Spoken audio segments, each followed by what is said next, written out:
take time to enjoy the little things. Today's episode is brought to you by Social Pilot, the social media and marketing tool for bloggers and small businesses. Join over 20,000 social media pros at servenomaster.com/socialpilot today.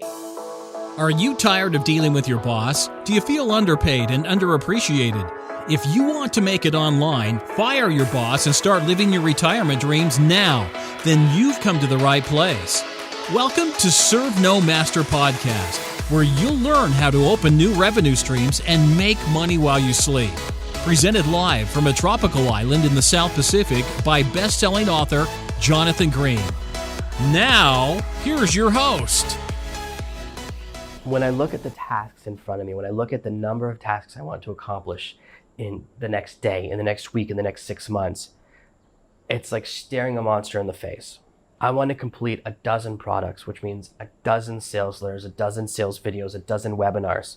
It means hundreds of pages of content, videos, PDFs, all the pieces that go into those products in multiple markets. Beyond just Serve No Master, I'm also looking at a lot in the parenting space that I'm working on, a lot in the relationship space that I'm working on, more and more things that I'm doing in health. When I look at all of these different areas, it's so easy for me to become overwhelmed. I fell into a pattern about 6 months ago when I built an office. I had an office for a little while where I would go to the office every morning around 7 or 7:30, and I would come back sometimes after dark. I would put in 12-hour days, locked in a little box that I built, that I designed with no walls, with no windows. It had walls, sorry. No walls would be hilarious. With no windows. I'm living on the beach. The office was actually about 20 feet from the water, and yet it had no windows because I wanted to totally focus on work. I was like, when I'm in my office, I just work. I'm totally in the zone. And I was very, very efficient. Unbelievable. I was unbelievable at my productivity. I could get so much done. But then I would put in these huge days and I wouldn't even see the sun. And I started to lose myself and feel more distant from my children. And in fact, even now, one of the things we're still dealing with is that my daughter's swimming ability has diminished a little bit. And that's very important to me. That's why I mentioned it in multiple episodes. So before this office, was spending every day 1 to 2 hours in the pool with my daughter, really working on her swimming because it's so important to me. But I started getting in the zone about work, and not because I'm desperate for money, not because I'm struggling, but because I so want to build something big. I want Serve No Master to be one of the biggest places in the world for helping people change their destinies. Right now, I help a lot of people, but I want it to be where I'm helping tens of thousands of people every month, where I'm really making a massive impact.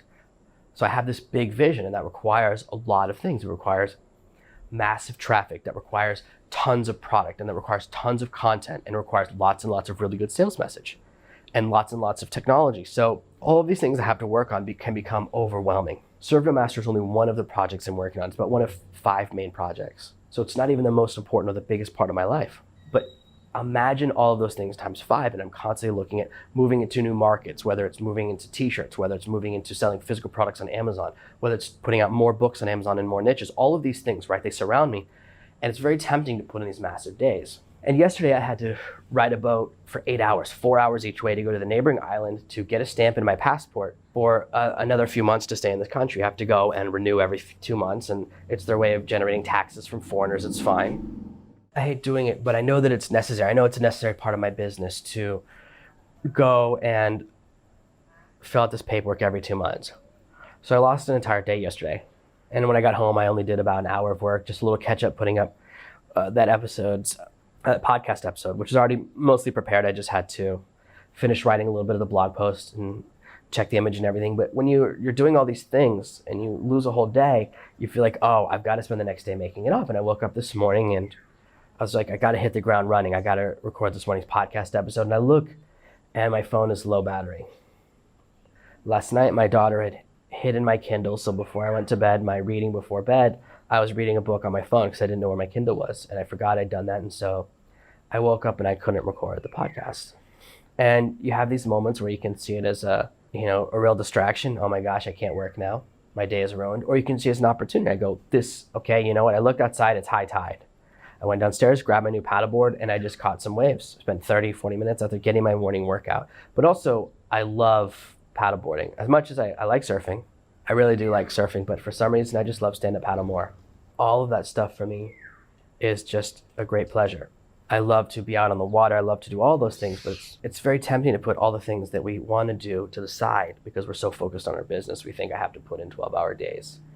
And we start to let our physical and mental well-being slip. So we stop going to the movies, or we don't go to the park, or we don't go to the gym. We start just spending all of our waking hours, we turn into drones working for ourselves. And I don't want that to happen to you, because it will really just tear you apart. So as you're looking at how to build out the structure of your days, it's important to build in little things that you really enjoy. For me, one of my great pleasures is going out on the water. And I have to constantly remind myself that it's the reason I'm here. See, we spend so much time working, we forget, wait, I'm working for a reason. The reason I work so hard is because I want to live on a paradise island. But if I don't enjoy that paradise island, why am I working so hard? So keep in mind, as you're building out your structure of your life, as you're designing and getting caught up in projects, you start to get overwhelmed by all the different things you have to do. And I know that this can be an overwhelming business. When you think about creating products, writing stories, working on your website, writing your blog posts, learning technology, there's so many things, there's so many moving parts that it puts us into the state where we think that we have to work on it 24/7. We can't think about anything else. And we start to remove the pieces of joy from our life. We start to withdraw.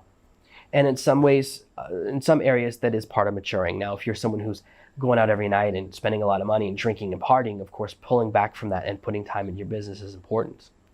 But you don't want to go too far to the point where you spend no time on pleasure, no time on enjoyment. If you're in the early phase, and there's an early phase where finances are very, very tight, or every penny you spend is critical, you can't afford to go to a fancy gym. You can't afford to go to the movies. And I've been in those phases. I totally understand. I know what it's like, where every penny counts. You got to watch every penny. You still need to find other hobbies that are simply free. You can play in the park, go for walks. There are a lot of things you can do outside and in nature that don't cost anything. All of my hobbies are free. Surfing doesn't cost anything. Paddling doesn't cost anything. There's the single cost of buying the surfboard at the beginning, right? But going out each time after that doesn't cost anything. Whereas most things in America we're so used to paying over and over again. You go to the gym, you got to pay every month, right? You want a personal trainer, you got to really pay every single time you see them. Every time you go to the movies, you got to pay. We're so used to that we forget that there's things we can do where we pay once and never have to deal with it again. We're used to paying monthly for everything. We end up with these massive monthly costs. You know, your cell phone bill, your internet bill, your television bill, your home phone number bill if you have a home phone number.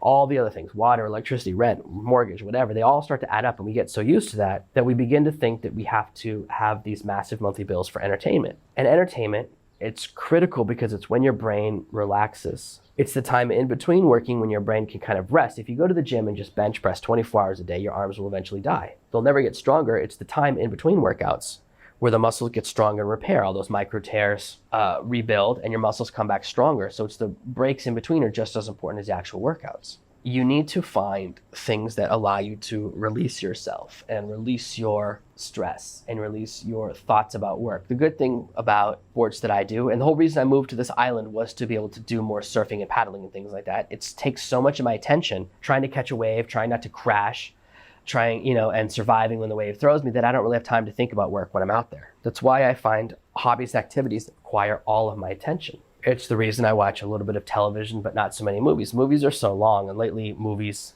the third act is so boring that by the time I get to the third act, I'm thinking about work again. I can't kind of distract myself for that long. But for a long time, I could. For a long time, movies were my main distraction. It's only the last 2 years that I've stopped enjoying movies as much. And maybe it's because there's no movie theater here. Going to the theater, I've always loved. And maybe if I lived near a theater, I would. But you can develop whatever hobby you need. And you can also find ways to control the cost.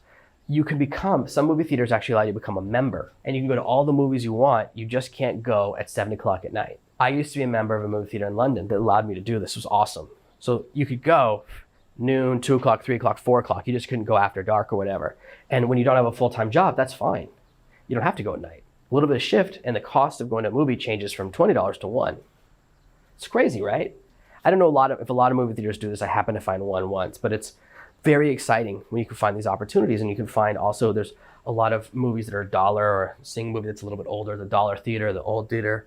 It's cheaper. Bring your own stacks. There's things you can do to control the cost. But it's important to have these decompression times. And I don't want you to think of this podcast as one of them, because unfortunately, we're talking about business. I talk about growing your business. And yes, some of the episodes are very much about working on confidence or dealing with depression or becoming comfortable with yourself and relaxing, all those things.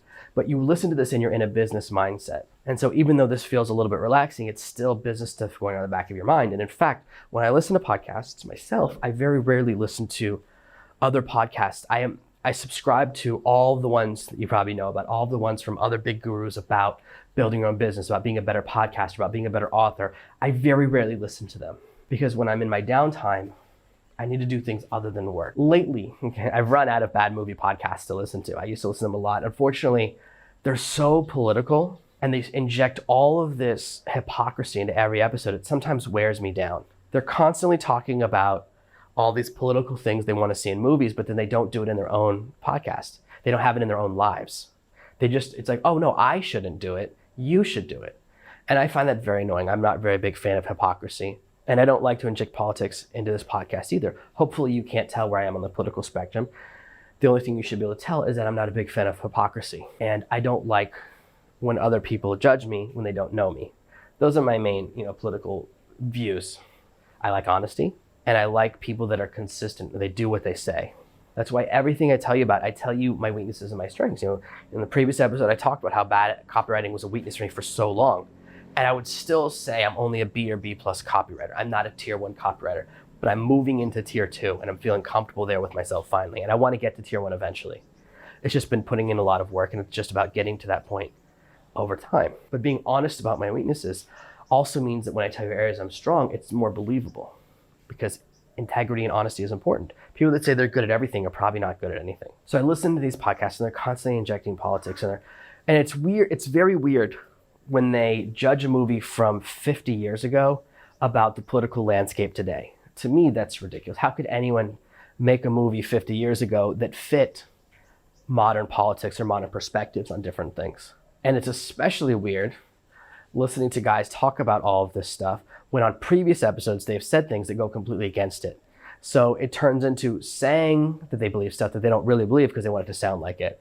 So lately I've switched and I've started listening to, there's actually a really, really good podcast by some screenwriters. And I like listening to it because I like listening to how they build stories and the way people get into the business and everything about screenwriting. But they recently have had massive episodes that are all about their views on politics. And these are guys that are in the top 1%. They've written some big movies and they make a lot of money, okay? Anyone who's making more than $10 million a year, when they then want to tell someone who's making $20,000 a year how they should view politics, I don't like that. You don't know someone else's perspective. So from your high horse to tell people what to do, they had a whole episode about how they felt about Britain leaving the European Union. And the guy started explaining his perspective on trade deals. And I was like, you write movies. Number one, why is a movie podcast talking about trade deals? Number two, you're not even from that country. You don't live in that country. So how can you know what it's like for people in that country to experience that? For people that are constantly talking about how it's very important to let other people self-determine, they love telling other people in another country what to do based on their own perspective. And the third thing is that it was so angry. He was going off about something. Now, the people of England voted.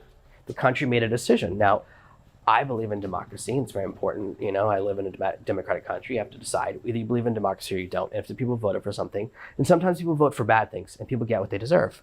And sometimes people vote for good things, and they also get what they deserve. So to listen to someone who's talking about movies, start explaining a trade deal. Now, also, most of what he said was wrong. And I know this because most of my undergraduate degrees are in politics. Most of my study in college, most of my work in high school and college was all about international politics. And I still wouldn't presume to, on this episode, tell you my perspective on those things because it's not appropriate. It's not the right place.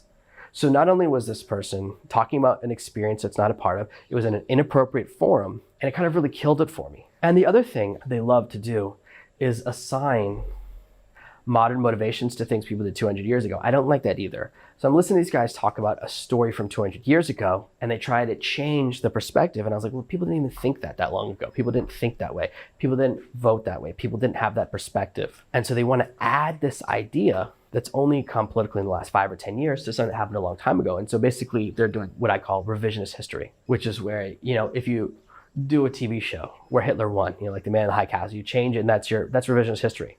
That's fine, because at least everyone knows, no, that's not what really happened. But it's when people take history and they just change it 5 or 10%. I'm not a big fan of that, because then most people don't realize that what they're watching isn't real. There are plenty of people that saw that Oliver Stone movie JFK and think it's a true story. They go, oh, so this is what really happened. Well, no, it's a fictionalized version of it. It's not where you should get your historical information. Should not be movies.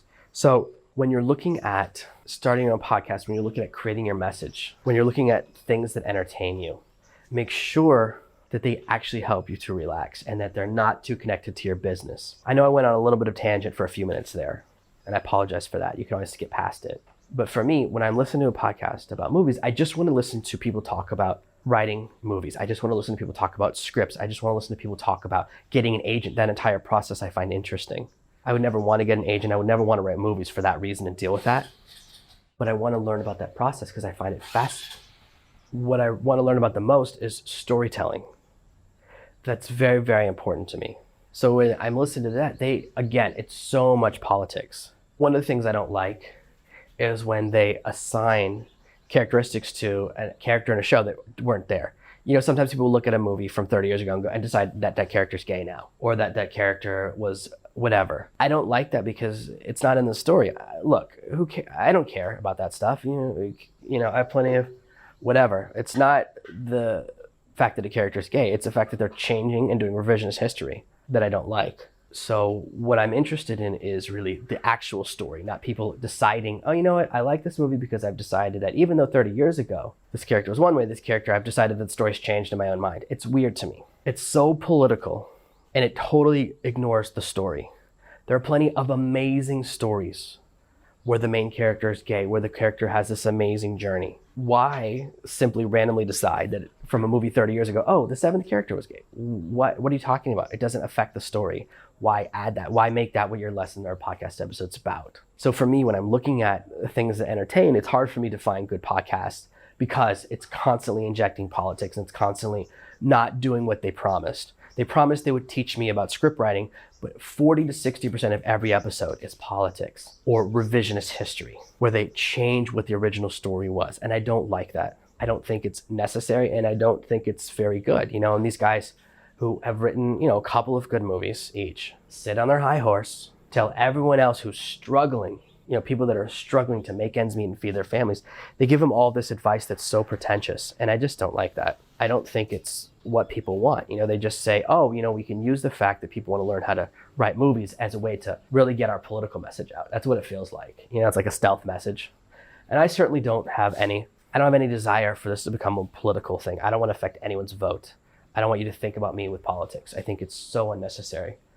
Republican, Democrat, liberal, whatever your political affiliation is, I want to help you take control of your finances and take care of your family. That's all I care about. So when I listen to other podcasts, it's unfortunate that they can't just stick to being entertaining. And that's why I have to find other things to do. So that's why to go all the way back, listening to my podcast shouldn't be how you relax because it's too much business. When you're really relaxing, it should be something totally separate, where you're watching a fun movie or going to the batting cages or something that just lets you decompress. Having those moments of pleasure, having an hour or two of pleasure a day is absolutely critical to staying the course and being able to endure the entire journey that gets you to this point, being able to endure that struggle so that when you have tough days, when you feel like, oh, I'm working so hard, why am I working so hard? You have that release valve and you can still have a part of your day you're really excited about. That's the way you can endure, and that's how I can be successful. That's how I can continue building my business when I work 7 days a week. Everyone thinks that I'm working 8-hour days, 10 hours a day, 7 days a week. It's not what I mean. It means that every day I put in a little work, but also do things that I really, really enjoy. And it's a structure that works better for me. Rather than work 8 hours a day, 5 days a week, I work a little bit less, 7 days a week, and I enjoy the entire journey more. That's the structure that works for my life. Just because corporations in America like the 5-2 split doesn't mean that it works for me emotionally, intellectually, or physically. So find the structure that works for you. Find the way for you to get the right work-life balance. And that will allow you to find success in this business. And that's why it's so critical that you take the time to really enjoy the little things. Thank you for listening to this week's episode of Serve No Master. Make sure you subscribe so you never miss another episode. We'll be back tomorrow with more tips and tactics on how to escape that rat race. Head over to servenomaster.com/podcasts now for your chance to win a free copy of Jonathan's bestseller, Serve No Master. All you have to do is leave a 5-star review of this podcast. See you tomorrow. Thank you for listening to this episode of the Serve No Master podcast. Make sure to subscribe so you don't miss a single episode.